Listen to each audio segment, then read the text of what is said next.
Bem, meus caríssimos irmãos e irmãs, companheiros do ideal espírita, que essa paz, que essa serenidade, que a bênção do Mestre Jesus possa se fazer presente neste ambiente de paz e de amor, e que a partir deste momento todos nós possamos ser assim muito bem envolvidos numa única finalidade, num único objetivo, que é a busca, a compreensão e o entendimento das palavras de Jesus. Se possível, tudo com base na doutrina espírita, que é hoje um tipo de doutrina que já nos permite um melhor entendimento em termos de conhecimento, em termos de esclarecimento, e tenho certeza que já começa a despertar dentro de mim, dentro de você, dentro de todos nós, um desejo imenso de podermos tentar diminuir, reduzir as dificuldades e as necessidades do nosso próximo. Ah, que sonho muito bom. E quando nós estamos aqui falando em tentar diminuir, reduzir as dificuldades e as necessidades do nosso próximo, seria bom que nesse momento o nosso pensamento fosse até lá os nossos lares, as nossas casas, porque quando dizemos diminuir, reduzir necessidade do nosso próximo, nós estamos pensando naqueles que estão bem mais próximos de nós, que são os nossos familiares. Numa entrevista à Rádio Boa Nova, Chico Xavier, ao ser perguntado, disseram assim para ele: Chico, qual a melhor religião que existe? Chico pensou e respondeu: olha, sabe que eu não sei? Existem tantas religiões no mundo. E Chico respondeu: olha, eu não sei se é a A ou não sei se é a B. Mas eu te diria que a melhor religião que existe é aquela onde você vai e aonde você se sente bem. Então sinta-se hoje bem amparado, bem abençoado, fazendo desta casa a extensão da sua casa. Chico completou dizendo assim: eu vou ficar com a doutrina espírita, porque Allan Kardec tomou como base do seu evangelho: fora do amor e da caridade jamais haverá salvação para o ser humano. Fora do amor e da caridade jamais haverá salvação para o ser humano. E Chico foi um pouquinho mais além quando ele disse assim: é dever, é obrigação principal da casa espírita levar aos seus frequentadores o Evangelho do Cristo da forma mais simples possível. É isso que nós vamos fazer na noite de hoje.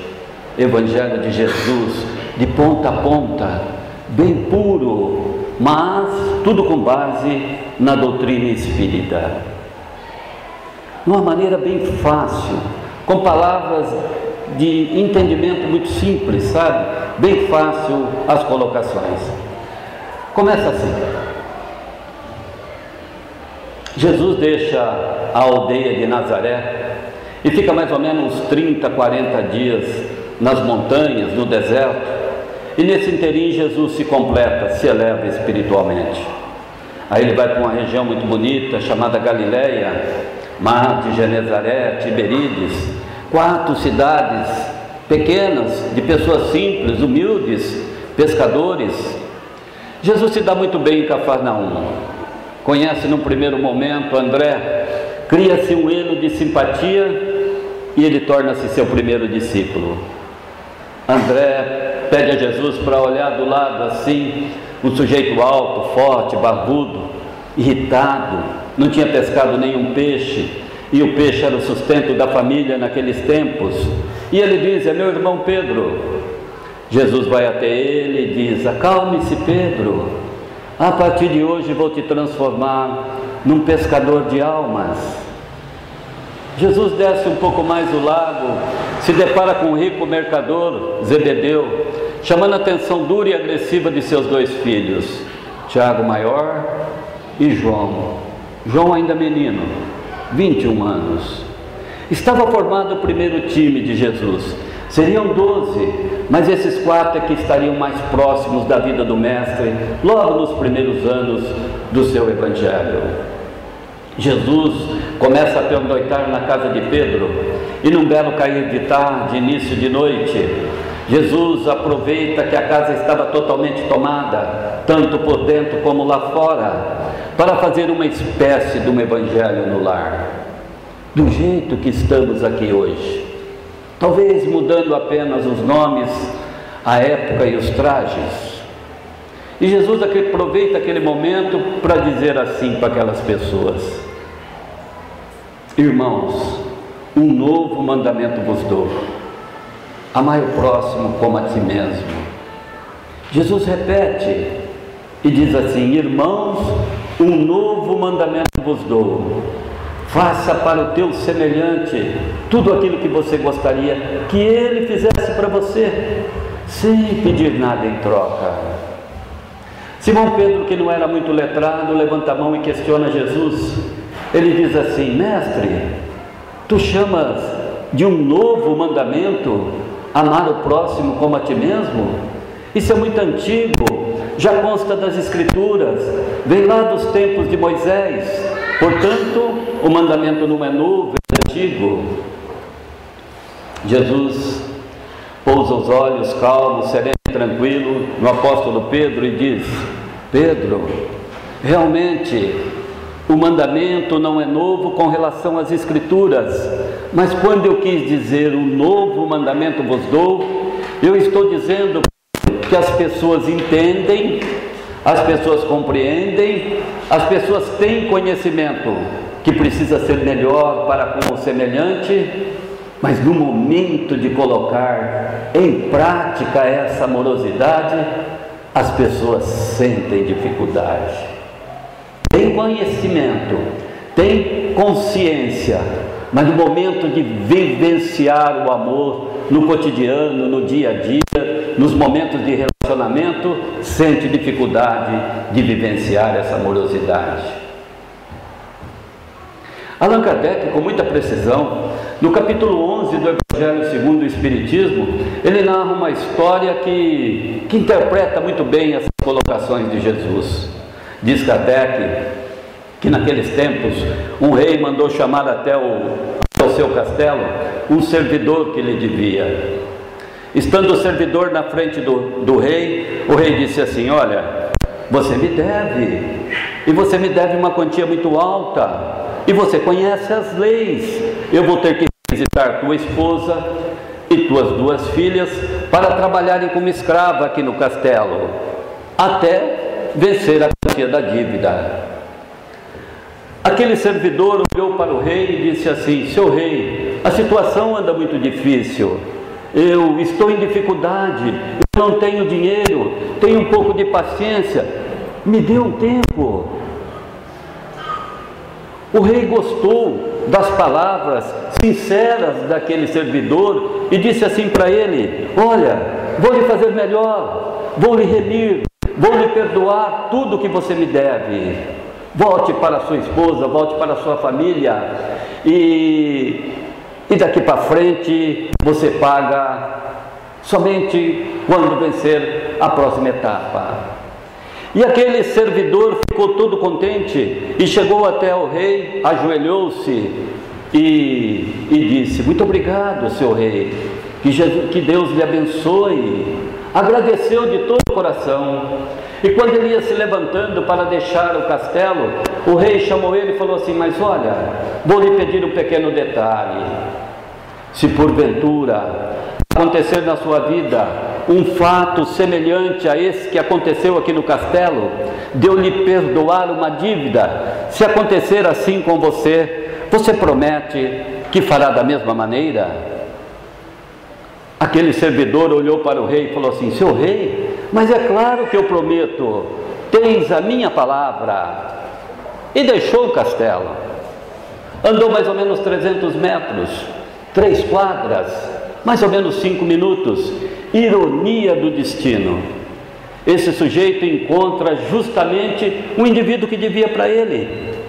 E aí ele vai até o indivíduo e fala: que bom te encontrar, você me deve, me paga.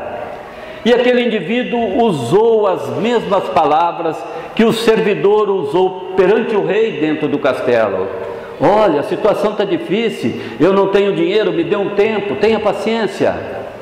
Mas aquele servidor se esqueceu de tudo. Ele foi no pescoço do indivíduo e começou a agredir ele a socos e pontapés.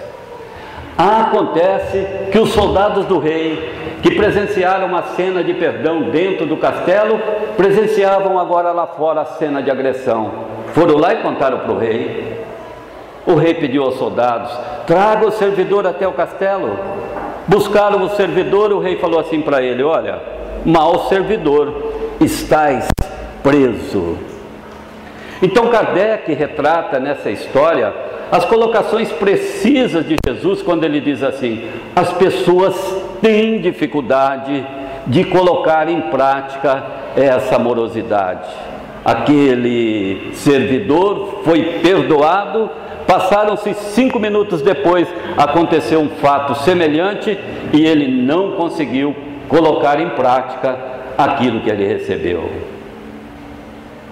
Mas nós que estamos na doutrina espírita, nós temos explicações, porque nós podemos perceber que daqueles tempos do Cristo já se passaram quase 2000 anos, e nós podemos perceber também que a evolução que houve nesses tempos não dá para se imaginar.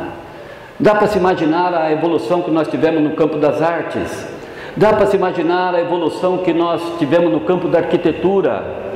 Hoje lá em Dubai, nos Emirados Árabes, nós temos um arranha-céu com 828 metros de altura, quase 1 quilômetro.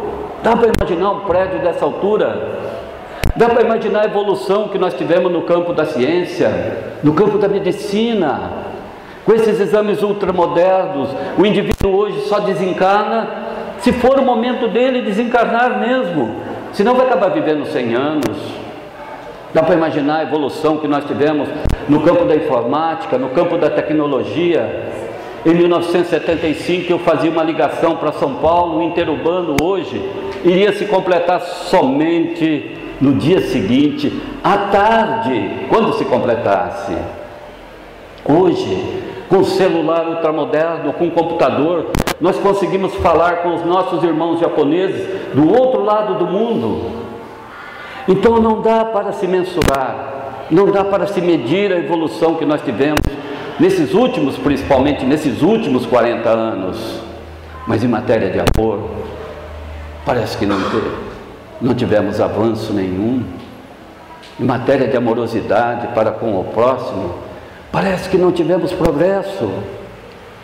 Mas nós temos também dentro da doutrina espírita algumas explicações. Se nós formos até o livro Evolução em Dois Mundos, que é um livro muito complexo, muito científico, mas no finalzinho tem um capítulo dedicado à evolução do amor. Lá André Luiz coloca com muita perfeição que o amor se divide em 3 fases distintas. Numa primeira fase do amor, que ainda tem muita gente nessa fase, é uma fase que o indivíduo vive uma vida extremamente egoísta. O indivíduo ainda vive nessa primeira fase pensando única e exclusivamente somente nele. Tem dentro dele ainda a força do sentimento de posse. É o indivíduo que vive nessa primeira fase do amor, ele conjuga o pronome somente na primeira pessoa. Mas quem vive nessa primeira fase do amor é o indivíduo que passa pela vida. E entre passar pela vida, que uma existência muito curta, 70, 90 anos, e viver a vida de uma maneira mais ampla e mais profunda, tem muita diferença. Quem ainda vive nessa primeira fase do amor é uma existência que não tem sal, não tem açúcar, não tem sabor, porque não tem a presença do amor. E o amor é a semente divina que Deus plantou no coração do ser humano, para que dali pudesse espargir para as outras pessoas, trazendo a paz, a serenidade, a felicidade, a alegria. Numa segunda fase do amor, que eu quero acreditar que é nessa fase que todos nós já estamos, nessa segunda fase ainda o indivíduo traz dentro dele os sinais do sentimento de posse, de egoísmo. Mas nessa segunda fase do amor, o indivíduo já tem consciência do que é certo e do que é errado. Nessa segunda fase, o indivíduo, quando ele passa por algum erro, ofende alguém da família ou lesa alguma pessoa na parte profissional, passado alguns 15, 20 minutos, ele faz uma reflexão e chega à conclusão que ele errou. E ele mesmo se cobra da necessidade de fazer correção. E isso é muito bom, fazer correção. Então, nesta segunda fase do amor, o indivíduo ainda não consegue colocar em prática essa amorosidade proposta por Jesus de uma maneira mais ampla e mais profunda. Mas ele tem consciência, ele tem conhecimento, que se conseguisse ser bem melhor para com o seu semelhante, ele teria uma vida de muito mais paz, de muito mais felicidade e de muito mais alegria.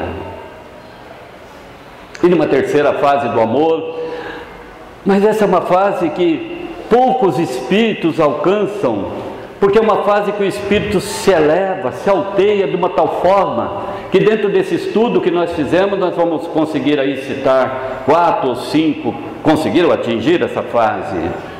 Poderíamos dizer Irmã Dulce, Madre Teresa de Calcutá, Frei Damião, Francisco de Assis, e agora, tão pouco tempo, o nosso querido Francisco Cândido Xavier.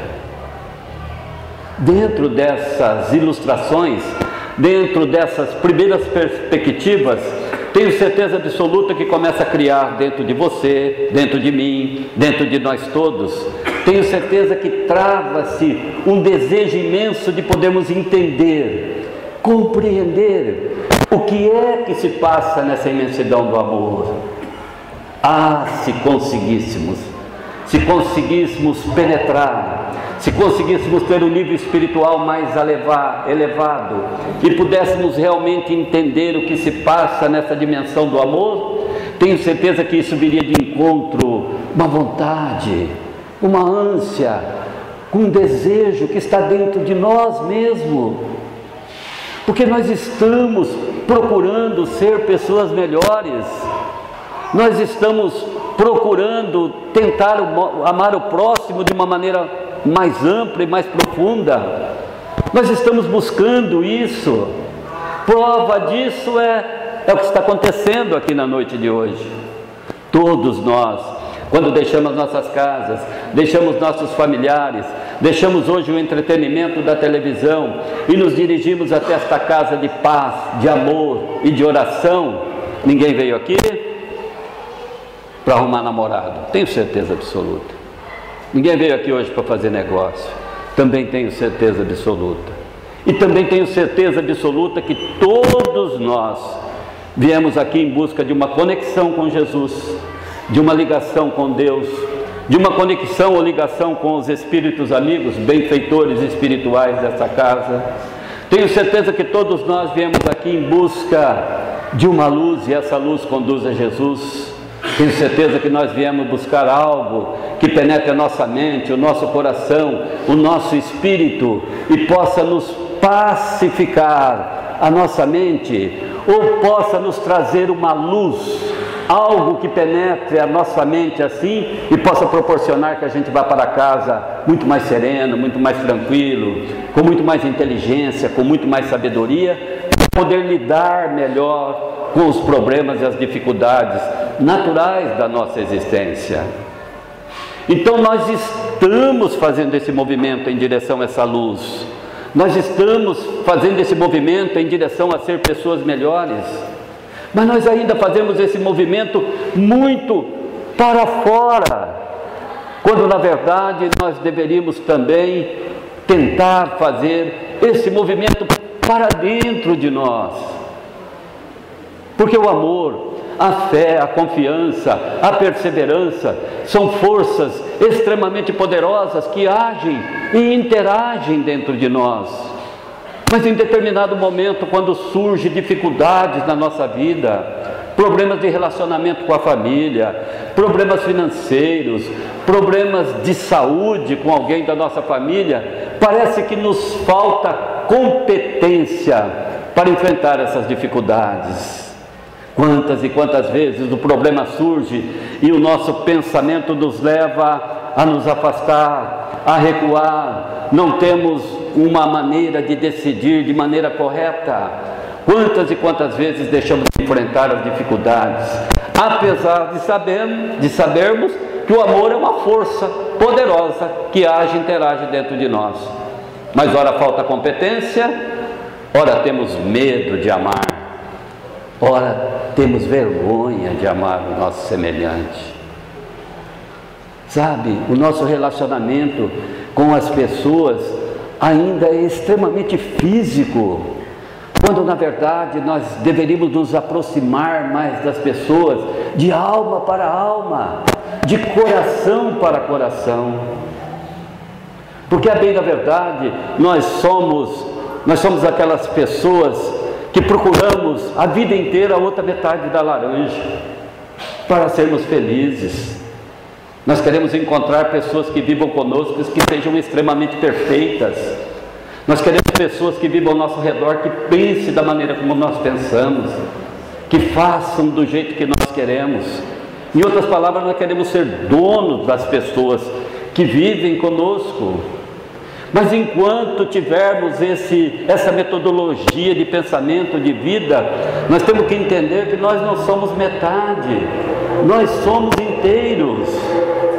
Enquanto tivermos procurando a outra metade, jamais conseguiremos amar o nosso próximo de uma maneira ampla, de uma maneira profunda. Porque a bem da verdade, nós temos medo de fazer esse movimento para dentro de nós. Essa é a nossa dificuldade.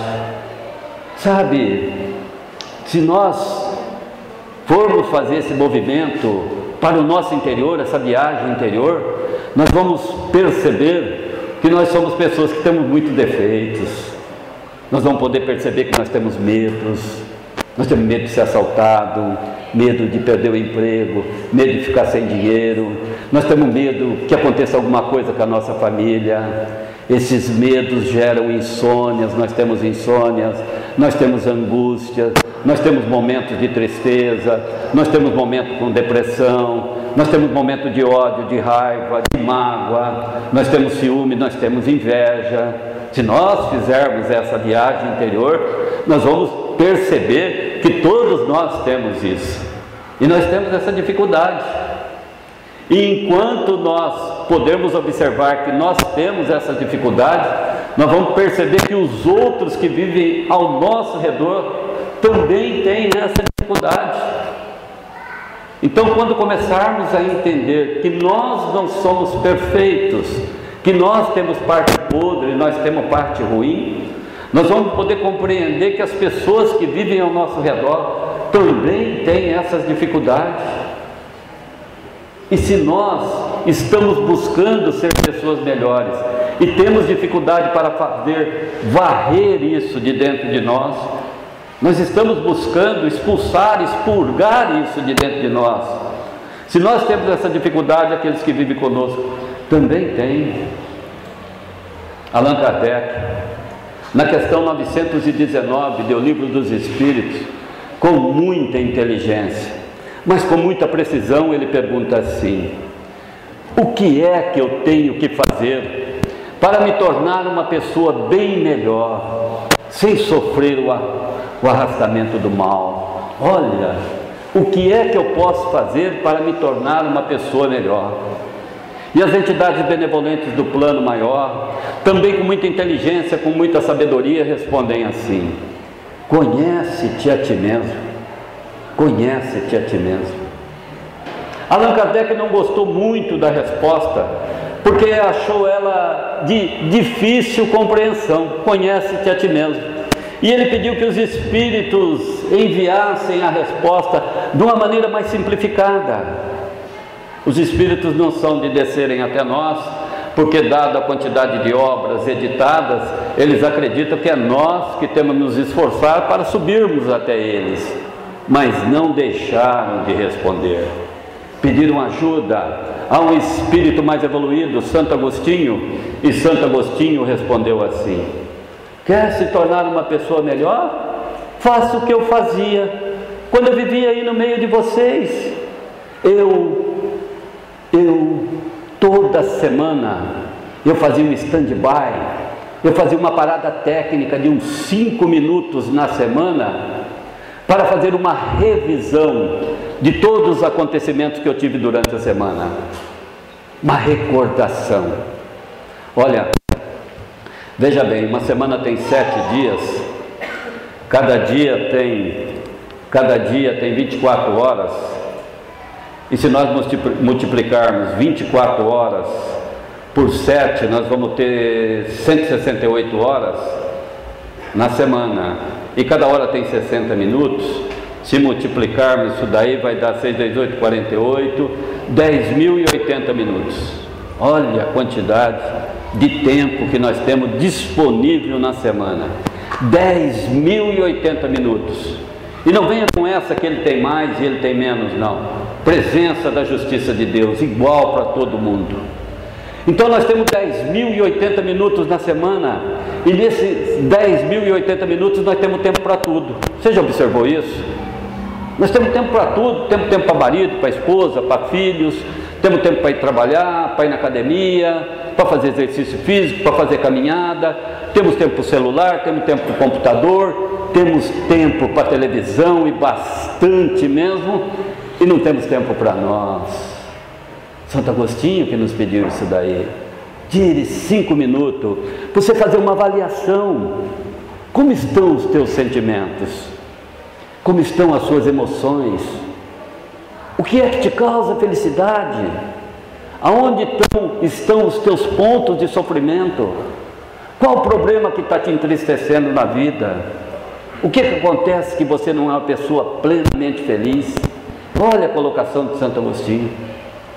Então, quando conseguirmos fazer essa parada técnica de fazer uma avaliação por dentro de nós, nós vamos perceber que temos dificuldade e que as pessoas também têm dificuldade. Por isso que Allan Kardec, com muita precisão também, no capítulo 11 do Evangelho segundo o Espiritismo, ele colocou assim: amar o próximo como a si mesmo. O que Kardec quis dizer com essa colocação? Que nós temos que começar a entender das nossas dificuldades, mas nós temos que gostar de nós do jeito que estamos. Nós temos que gostar de nós do jeito que somos, aonde estamos, com essa maneira de viver, desse jeito mesmo. Então diz Kardec que quando a gente começar a gostar de nós mesmos, nós também vamos começar a gostar do próximo também do jeito que ele está. Então, quando começarmos a nos amarmos, nós também começaremos a amar o nosso próximo de uma maneira muito mais ampla e muito mais profunda. Porque o amor não é um ponto de encontro, o amor não é uma estação de trem, o amor não é um ponto de ônibus, onde você sobe, desce e desaparece a qualquer momento. Não, não. Todo aquele que vive em família, todo aquele que vai constituir família, tem que entender que o amor é uma viagem, e é uma viagem muito, muito longa. E quando a gente se propõe a viver em família, a ter relacionamentos, nós temos que entender que essa viagem tem que ser feita ombro a ombro, lado a lado. Tem que haver parceria, tem que haver reciprocidade, tem que dividir alegrias, mas tem que dividir também os pontos de sofrimento. Ninguém vive sozinho. Nós precisamos das pessoas para vivermos em comunidade. E nesse rameirão do dia a dia, o tempo vai passando, e vai passando muito rapidamente. E quantas vezes que é muito comum a gente poder perceber, principalmente dentro das casas espíritas, as próprias pessoas assim chegarem a se confessar: nós estamos vivendo junto, vivemos em família, mas vivemos por questão de fachada, apenas para demonstração aos outros, apenas por questões de princípio, mas a bem da verdade o amor acabou o encanto, acabou o amor. É muito comum as pessoas confessarem isso. Mas nós temos que entender que o apóstolo Paulo, em uma de suas mensagens aos Coríntios, Paulo dizia assim: o amor não acaba nunca. O que está acontecendo é que nós estamos congelando o amor. Nós estamos deixando de fazer investimento no amor. Com essa mídia, com essa televisão, com esse mundo de muitas mudanças, com esse mundo de muitas transformações, o nosso foco está completamente voltado para ter um carro melhor, ter um computador melhor, ter uma casa melhor, ter uma camisa melhor, ter uma calça, um vestido melhor. Nosso pensamento está focado única e exclusivamente em ter. Estamos deixando de fazer investimento na amorosidade, principalmente na família. Tem duas histórias muito boas. Numa reunião mediúnica, para quem está chegando agora no espiritismo, para quem é novato, é um tipo de trabalho que algumas casas espíritas fazem uma vez por semana, onde se reúne mais ou menos umas 10 pessoas bem preparadas. São mais ou menos quatro pessoas vibradores, chamados de vibradores, para manter a harmonia do trabalho. São mais ou menos 4 médiuns para fazer o trabalho de conversação com os espíritos, e 2 doutrinadores que vão praticamente doutrinar os espíritos. E numa dessas reuniões mediúnicas, no qual estávamos participando, um espírito se comunicou e ele chegou ao trabalho de uma maneira muito agressiva. Ele chegou dando murro na mesa, dando pontapé, falando palavras obscenas, e o nosso doutrinador interpelou ele e falou assim: irmão, mas por que tanta agressividade? E ele se acalmou um pouco, e aí ele entendeu que ele tinha desencarnado, e ele começou a conversar com o médium e com o doutrinador, dizendo o seguinte, falando assim: olha, eu estou percebendo que eu desencarnei, que eu morri, eu tenho voltado em espírito à minha residência, à minha casa, e eu percebo que com tão pouco tempo que eu desencarnei, a minha família nem se lembra mais de mim. Meus filhos, sei lá, parece que faz 15, 20 dias que eu desencarnei, eles nunca mais falaram meu nome. A minha esposa, com tão pouco tempo, já tem outro namorado, utiliza o carro que eu comprei para sair com outro namorado. Ali naquela casa foi tudo eu que comprei, aquela casa fui eu que comprei, o carro fui eu que comprei, a geladeira, a televisão, tudo que tem ali fui eu que comprei com o suor do meu trabalho. Então nós temos aí um espírito desencarnado, totalmente revoltado no plano espiritual, em face da circunstância que ele viveu. Fez um investimento somente no humano, esqueceu-se de investir no amor. Completamente diferente dessa outra história de um belo domingo de manhã, era um ônibus de excursão, estava se preparando para sair, e as pessoas iam se acomodando no ônibus, quando chega uma loira, aparentando mais ou menos uns 50 anos, e quando ela entra no ônibus sozinha, ela muda completamente o sistema, o panorama daquela excursão. Quando ela entra assim, ela já fala bem alto: bom dia, um bom dia de alegria, hoje vai ser um dia muito bom, maravilhoso, cheio de paz, cheio de alegria, nós vamos passear, nós vamos excursionar. E ela foi cumprimentando o primeiro casal: eu me chamo Marlene, bom dia. Cumprimentou o segundo, o terceiro, o quarto, o quinto. Quando ela chegou no meio do ônibus, se deparou com um senhor sozinho, sentado, e ela falou para ele, falou: bom dia. Ele falou: bom dia. Aí aquele senhor falou assim: mas explica para nós, qual o motivo de tanta alegria? Qual o motivo de tanta felicidade? Nos dê a receita, também queremos ser felizes, igual a você. Ela responde assim: o meu marido morreu. Ele estranhou a resposta e perguntou para ela, falou: não entendi o que você quer dizer com o seu marido morreu e você ficou toda sorridente e feliz assim? Ela falou assim: olha, não é por esse lado que você está pensando. O meu marido morreu, mas depois que ele desencarnou, eu pude perceber a quantidade de energia, de felicidade, de paz que ele operou dentro de mim para a transformação. Eu era uma pessoa completamente revoltada, eu era triste, eu era infeliz, e o meu marido era um sujeito sensacional, era trabalhador, ele levantava de manhã, ele saía para trabalhar, ele cumprimentava os vizinhos da quadra do lado direito e cumprimentava os vizinhos da quadra do lado esquerdo. O meu marido, ele de domingo de manhã, ele levantava cedinho, ele ia até a padaria, comprava pão de queijo quentinho, fazia café e me levava na cama. Meu marido nunca dormiu de costa, sempre de lado ou de frente, mas de costa ele nunca dormiu, ou de bruço. O meu marido, ele nunca foi dormir sem passar pelo quarto das crianças e falar: dorme com Deus, meu filho, que Jesus te abençoe. Meu marido nunca foi pai para os meus filhos.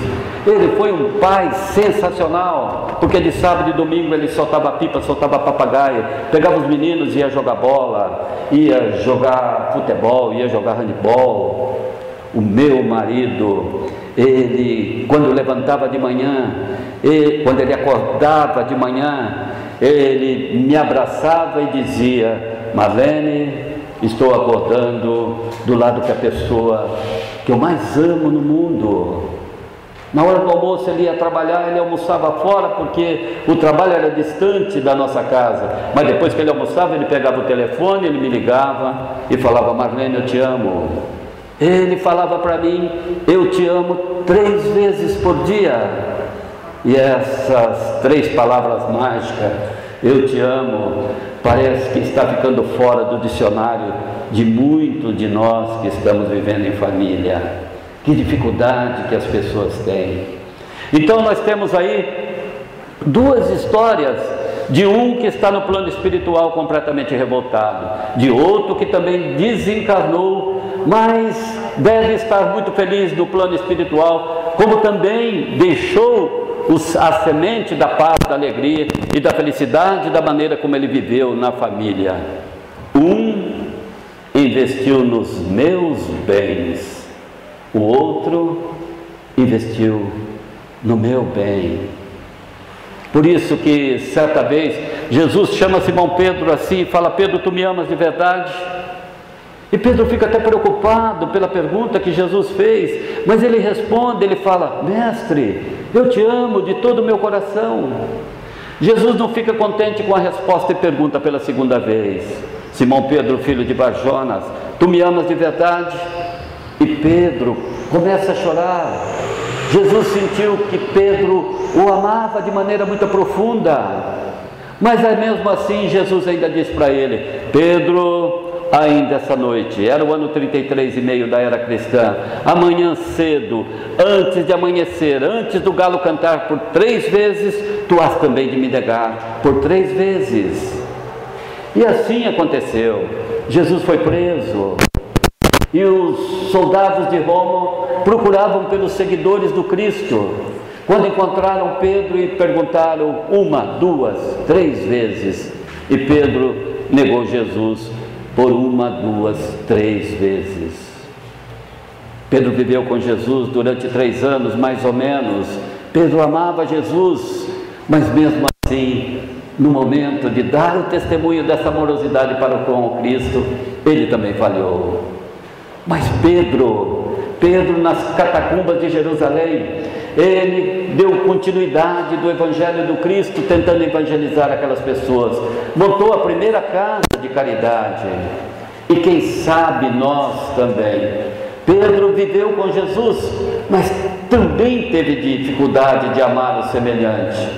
Quem sabe nós também possamos ir para nossas casas hoje igual Pedro teve dificuldade, temos dificuldade, mas quem sabe nós podemos também começarem a entender que é chegado o grande momento de nós abrirmos o nosso coração para deixar o amor entrar, porque o amor pede passagem. Quem sabe a gente possa fazer isso, igual Pedro, mesmo com a dificuldade, a gente possa talvez levar essa parte da colocação que Jesus nos pediu: bondade, compreensão e perdão. Porque a vida não nos dá nada de presente, ela nos devolve aquilo que fazemos para ela. Se plantarmos o amor, vamos colher uma flor. Mas se plantarmos o ódio, a mágoa, o ressentimento, nós também vamos colher mágoa, ódio e ressentimento. Toda vez que estivermos nos relacionando com as pessoas que vivem ao nosso redor, e nós trabalharmos ela com amor, com bondade, com compreensão, com o decorrer do tempo, essa reciprocidade também deve ser com amor, com compreensão e com perdão. Diferente de quando nós tratamos os nossos semelhantes de maneira agressiva, com ódio, com ressentimento, com mágoa. Logicamente, se plantarmos o amor, colhe uma flor, mas se plantarmos o ódio, nós vamos colher também a mágoa, o ressentimento e o ódio. Bom, nós esperamos que a partir de hoje, todos nós possamos estar mais com Jesus, olhar mais para Jesus, porque a Alta de Souza, no próprio livro Alta de Souza, ela diz assim: derrama o amor pelo caminho, toca a lira da fé que te procura, a mensagem da paz canta baixinho em todo lar, que reine bondade doce e pura. A mensagem da paz canta baixinho em todo lar, que reine bondade doce e pura. Espalhe um ramo de flor para cada espinho, mesmo que a dor por dentro te magoe e te tortura, porque a bênção de um beijo, de um abraço, de um carinho, é como uma estrela candente quando ilumina a noite escura. Fazei o bem, mas faze a caridade também. Vamos fazer o bem o quanto possa, porque todas as vezes que estivermos enxugando lágrimas alheias, teremos sempre o Cristo Jesus enxugando as nossas. Desejo a todos que amanhã, no amanhecer de um novo dia, todos nós possamos ter a presença do Mestre Jesus como uma das nossas principais companhias. Tenho certeza que assim vai ser, assim será e que assim seja.